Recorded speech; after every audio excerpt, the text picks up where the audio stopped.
흩날리는 꽃들 속에서 너의 샴푸 향이 느껴진 거야. 샴푸 향 대신 우리 역사의 향기 어떠신가요? 봄날의 대구에서 만나는 우리의 근대 역사, 생생하게 만날 수 있는 곳이 아직 많습니다. 어서 오이소!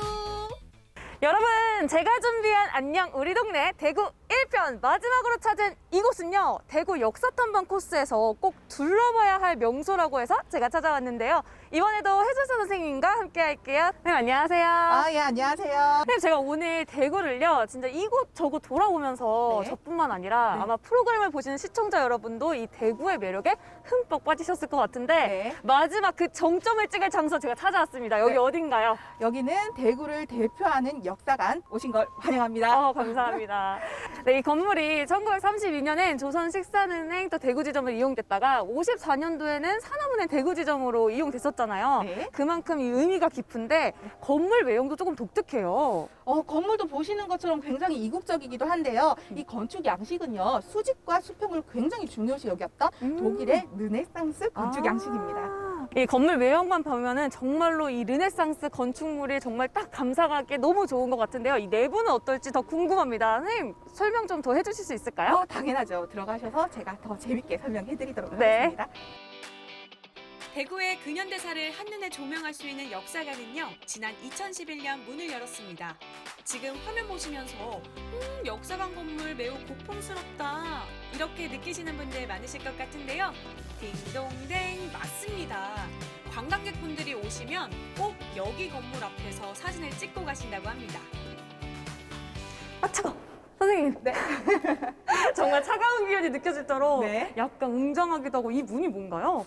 약간 오싹한 느낌 드시죠? 네. 이제 보통 초등학교 친구들 많이 오면 감옥이라는 얘기를 많이 아. 하는데요. 은행에서 가장 중요한 게 뭘까요? 돈이죠. 그렇죠. 여기는 돈을 보관했던 은행 금고입니다. 네. 그래서 보시기 전에 팁을 설명을 드리면 문이 이렇게 삼중으로 되어 있어요. 그래서 자칫 문이 고장이 나서 잠길 경우 네네. 이용했던 비상문이 이 위에 있는 작은 문이에요. 그럼 지금 문이 하나, 둘, 셋 이렇게. 그럼 어떻게 보면 보안이 굉장히 철저했다는 의미 같은데. 그렇죠. 그럴수록 아마 큰 돈을 여기에 보관했었겠죠? 그렇죠. 아. 돈도 굉장히 많았는데 이제 올 한 해 부자 되시라는 의미로 제가 돈 기운 느껴보시라고 금고 안쪽 안내해 드릴게요. 너무 좋아요. 네, 빨리 가고 들어가 싶어요. 보시죠. 오!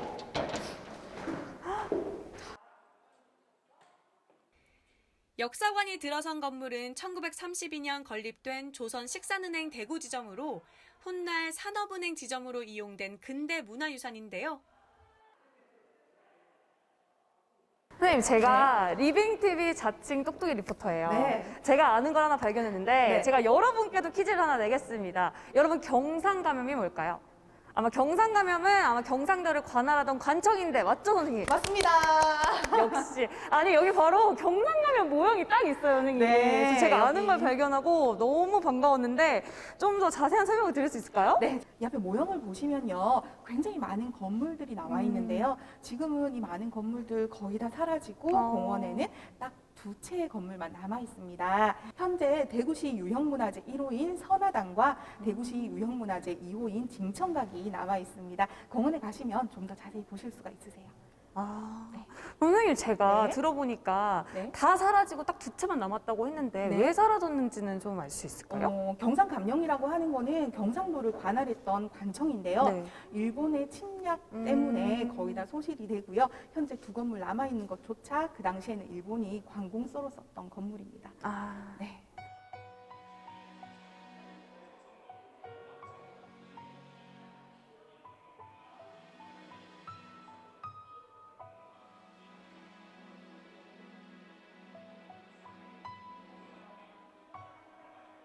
여러분, 대구 근대거리 볼 준비 되셨나요? 안전벨트 꽉 매시고 지금 출발합니다. 오라이! 버스는 어디 있어요, 선생님? 제가 오라이 외쳤는데 버스가 없어요. 버스가 여기 있습니다. 그런데 방금 오라이라고 하셨잖아요. 오라이가 어느 나라 말일까요? 오라이, 우리나라 옛날에 그 버스 언니들이 오라이, 오라이, 오라이 우리나라 말 아닌가요? 우리나라 말은 맞기는 하지만 네. 원래 어원이 따로 있어요. 이제 어떤 분들은 일본어라고 항의를 굉장히 많이 하시는데요. 일본어가 아니라 영어에서 나온 말입니다. 어떤 말일까요? alright. 오, 이건가요? 빙고 맞습니다. 제가 똑똑이 리포터라고 했잖아요. 네. 오늘 백발백중이네요. 자, 그러면 제가 한번 출발하도록 할 테니까 그 당시 거리 한번 함께 타보시죠. 좋습니다. 여러분도 같이 오라이 같이 오라이. 선생님. 오라이. 오라이. 1909년에 지금의 대학로 경찰서로 대구 근대 거리를 볼 수 있어요. 자, 지금 이제 역사관 앞을 지나서 우체국과 감영 앞을 지나고 있습니다. 네. 가장 중요했던 관공서죠. 그쵸. 네. 이번 경찰서 도착이네. 도착이래요. 이번 정기장에 도착이래요, 선생님. 사투리 굉장히 잘하시는데. 아니, 제가 대구 사투리를 보니까요. 네. 대구 사투리 끝을 올리면 된다고 하더라고요. 맞나요? 맞아요. 한번 네네. 해보세요. 그래서 아까도 네. 오라이 할 때도 오라이! 오라이! 저희 버스 안내양이 바뀔 것 같은데요. 지금은 도청을 지나서 어디로 가는 건가요, 선생님? 도청을 지나서 네. 이제 어디까지 이동을 하냐면 현재는 대구시청이지만 그 네. 당시에는 대구구청이라고 이동했던 곳까지 이동을 하는데요. 네네. 보시면 그 당시 건물들이 대다수 일본인들이 살던 건물 같이 생겼죠. 네. 그럼 어떻게 보면 네. 일본인들이 살던 건물같이 생긴 길을 이렇게 다니는 거 보니까 네. 일본인들이 많이 다녔던 길 같기도 그렇죠. 하네요. 대구를 대표하는 상징적인 지역이 동성로라고 많이 하죠. 이제 동성로와 북성로는 주요 관공서라던가 주요 시설들이 있던 곳인데 일본이 들어오게 되면서 그 지역을 차지를 하게 돼요. 그러면 조선인들은 자연스럽게 변두리 서남 쪽으로 밀리게 되면서 이 일대에 이런 일본식 건물이라던가 이런 것들이 많이 남아있는 게 그 시대를 상징하는 대표적인 모습이라고 할 수가 있습니다. 근데 어떻게 보면은 이 옛날에 저희 모습이랑 또 일제 강점기 시대를 볼 수 있어서 역사적으로는 너무 좋지만 또 저희 아픈 역사가 담겨 있는 부분이기도 하니까 좀 마음도 아프고 정말 생각이 많이 드는 것 같아요. 네, 그렇지만 아픈 역사도 우리의 역사입니다. 맞아요, 맞습니다, 여러분. 아픈 역사. 좀 남다고 하시는 분들도 있으세요.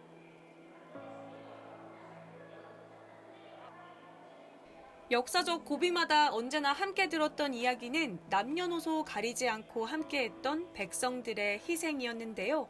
그 족적을 따라가는 의미 있는 전시 내용들이 눈길을 끕니다. 네, 국제보상운동 정말 많은 영웅이 탄생한 우리나라 역사 운동이기도 한데요.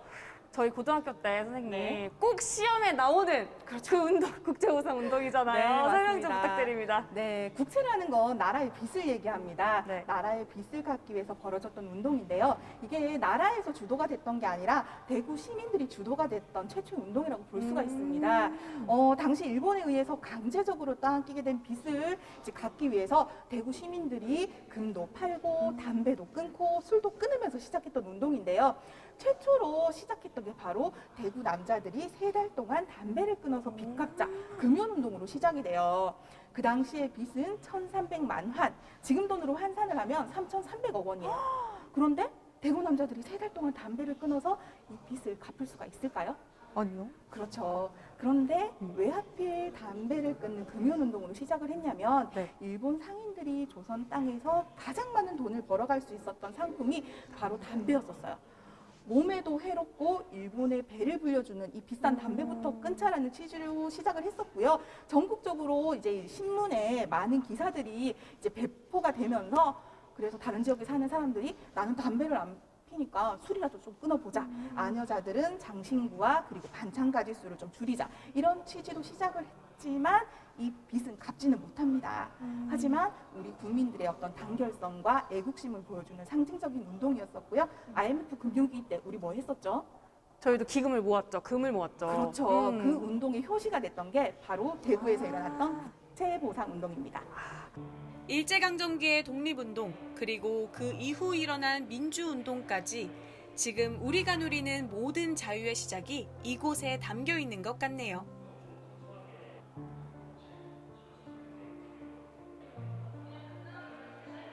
대구가 정말 역사의 발상지라고 해도 과언이 아닐 정도로 대구는 굉장한 역사가 깊은 도시 같은데요. 그중에서 선생님 제가 궁금한 사항이 하나 있어요. 네. 이 대구에서 3.1 운동이 2월 21일 날 일어났다고 제가 알고 있어요, 개인적으로. 네. 그런데 2월 28일 운동이라는 이 문구를 봤는데 제가 이 부분을 잘 모르겠거든요. 좀 생소해요. 설명 네. 좀 해주실까요? 네, 설명해드리도록 하겠습니다. 2.28 민주운동이 무슨 뜻이냐면요. 네. 1960년 2월 28일 일요일이었습니다.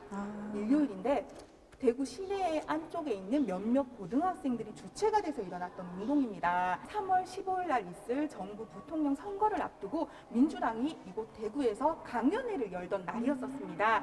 그런데 그 당시 정권을 집권했던 자유당 측에서 학생들을 강제적으로 학교에 등원을 시킵니다. 그것도 일요일 날. 그런데 대구 전체 학생들이 아니라 그 유세 현장 주변에 있는 몇몇 학생들만 강제적으로 등원을 시키게 되면서 학생들이 그동안 갖고 있던 정부에 대한 불신이라던가 이런 것들이 끌어오르면서 모두 다 거리로 쏟아져 나오게 됩니다.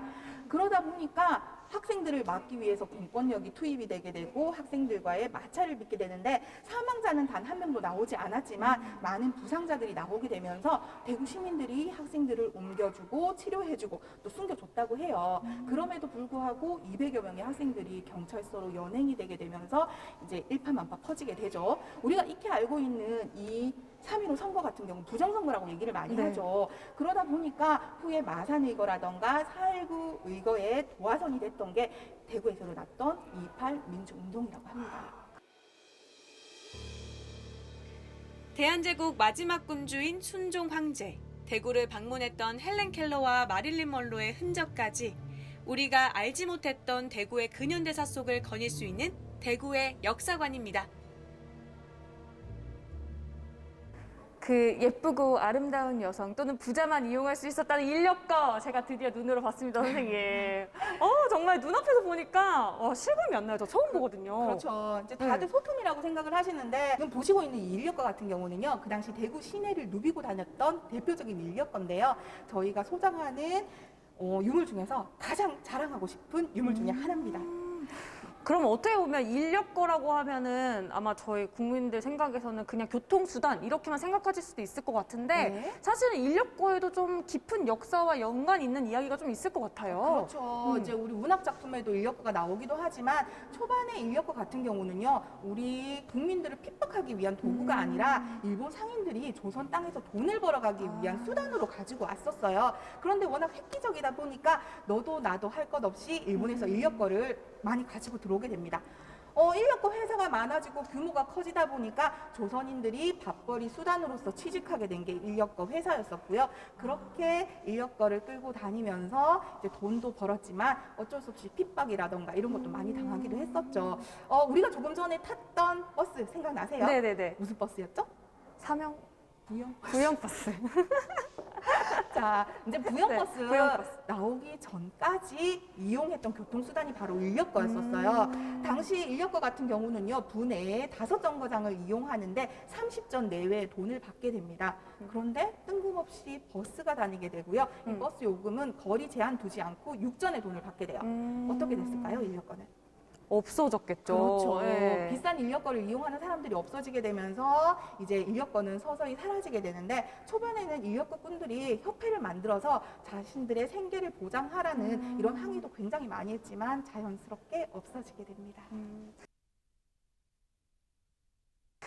네, 여러분 제가 오늘 이곳을 둘러보면서 든 생각은요. 어느 도시나 역사를 둘러볼 수 있는 장소는 굉장히 많죠. 그런데 다른 곳보다 이 대구가 특별한 이유는요. 저희가 흔히 알고 있는 역사 지식부터 또 저희가 지금까지 잘 몰랐던 깊은 역사 지식까지 알 수 있다는 점이 특별한 것 같습니다.